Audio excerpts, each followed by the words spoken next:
పితా పుత్ర పవిత్రాత్మ నామమున ఆమేన్. సిఎస్ఎస్ఏ జ్ఞానవాణి శ్రోతలకు శుభాశీస్సులు. ఈ తపస్సు కాలంలో మరియమాత వ్యాకులమును గురించి ధ్యానించవలసిన అవసరం ఎంతైనా ఉంది. తన ప్రియకుమారుని శ్రమలలో, బాధలలో, నింద అవమానములలో బరువెక్కిన హృదయంతో వెంట నడిచిన మాతృమూర్తి మరియ తల్లి.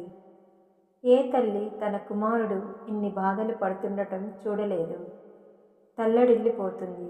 కానీ మరియ తల్లి వేల కోట్ల మంది తల్లుల బాధలను, ప్రజల రక్షణ కొరకు తన ఏకైక కుమారుని బలిగా సమర్పించినారు. తన కుమారుని శ్రమలు అడుగడుగున దుఃఖానికి గురి చేస్తున్న మౌనంగా, సముద్రమంత గంభీరంగా, చెక్కు చెదరని భక్తి విశ్వాసంతో తండ్రి చిత్తాన్ని అంగీకరించి కుమారుని రక్షణ కార్యంలో పాలు పంచుకుంది. ఒక తల్లి అనేక మంది బాధలను తీర్చటానికి తను అంగీకరించి రక్షణ కార్యంలో ముందుకు అడుగేసింది. లోకపాప ఉద్ధరణ కొరకు పాప పరిహార్థ బలిగా తన కుమారుని సమర్పించినారు. అటువంటి తల్లి కుమారుడైన క్రీస్తు ప్రభుని శిలువ మరణం గురించి కూడా కొన్ని విషయాలను ఇప్పుడు మనం ధ్యానించుకుందాం. మరణం అనే మాటలో రెండు అంశాలు మిళితమై ఉన్నాయి. ఒకటి మరణం అనేది శిక్ష, రెండవది మరణం అనేది వరం. మరణం పాపానికి శిక్ష, శరీరం నశిస్తుంది. మరణం ద్వారా నిత్య జీవంలోనికి ప్రవేశిస్తాము, అది వరంగా మారుతుంది. క్రీస్తు ప్రభు మానవాళి మీద ఉన్న ప్రేమ వలన శిలువ మరణాన్ని స్వీకరించి మనకు పునరుత్థాన భాగ్యాన్ని ప్రసాదించారు. యోహాను శుభవార్త 15వ అధ్యాయము 13వ వచనంలో చెప్పిన విధంగా, స్నేహితుల కొరకు తన ప్రాణాన్ని అర్పించు వానికంటే ఎవరు గొప్ప? అందుకొరకు క్రీస్తు నాథుడు తన ప్రాణమును సకల మానవాళి పాప పరిహారార్థం ప్రేమపూర్వకంగా సమర్పించాడు. శిలువ మార్గాన్ని అంగీకరించి దాన్ని యోగ్యంగా, వినయంగా స్వీకరించారు. శిక్షాపూరితమైన మరణాన్ని విలువభరితంగా చేశారు. ఒకప్పుడు శిలువకు విలువ లేదు, నేడు శిలువ పరిశుద్ధమైనది, పరిపూర్ణమైనది.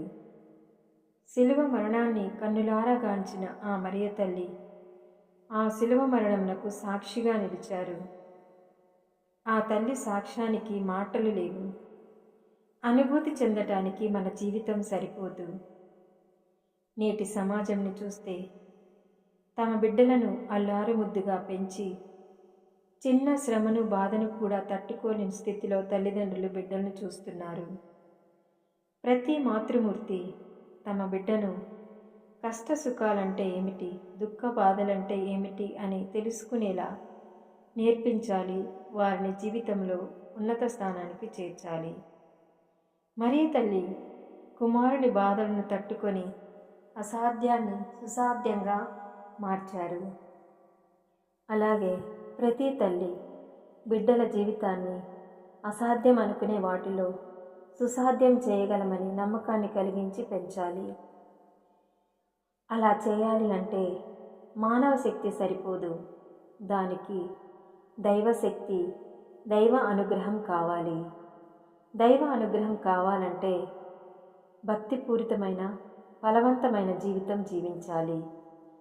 పరుల కొరకు తమ జీవితాలను త్యాగం చేయాలి.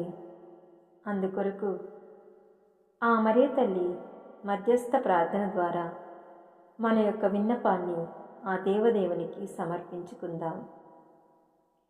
ప్రియ దేవుని బిడ్డలారా, తలలు వంచి కన్నులు మూసుకొని ముక్కులిత హస్తాలతో ప్రార్థించుకుందాం. అమ్మా వ్యాకుల మాత, నీ వ్యాకులము ద్వారా మానవాళికి రక్షణ తీసుకుని వచ్చారు. మీకు ప్రియకుమారుని శ్రమల ద్వారా పాపమునకు విముక్తిని ప్రసాదించారు. దైవరాజ్య ప్రాప్తిని చేశారు. క్రీస్తు ప్రభుని దివ్య కారుణ్య ప్రేమ ప్రతి తల్లిని తాకి బిడ్డల సంరక్షణకై అలుపెరగక నిరంతరం వారికి క్రమశిక్షణతో, ప్రేమతో, దయతో, కరుణతో పెంచే భాగ్యాన్ని వారికి ప్రసాదించి వారిని దీవించి నడిపించండి. ప్రతి బిడ్డ తల్లి సంరక్షణలో పెరుగుతూ తల్లి అడుగుజాడలలో నడుస్తే మంచి మనసును వారికి దయచేయమని మన నాథుడైన యేసుక్రీస్తుని దివ్యనామమున అడిగి వేడుకొనుచున్నాము. ఆమేన్.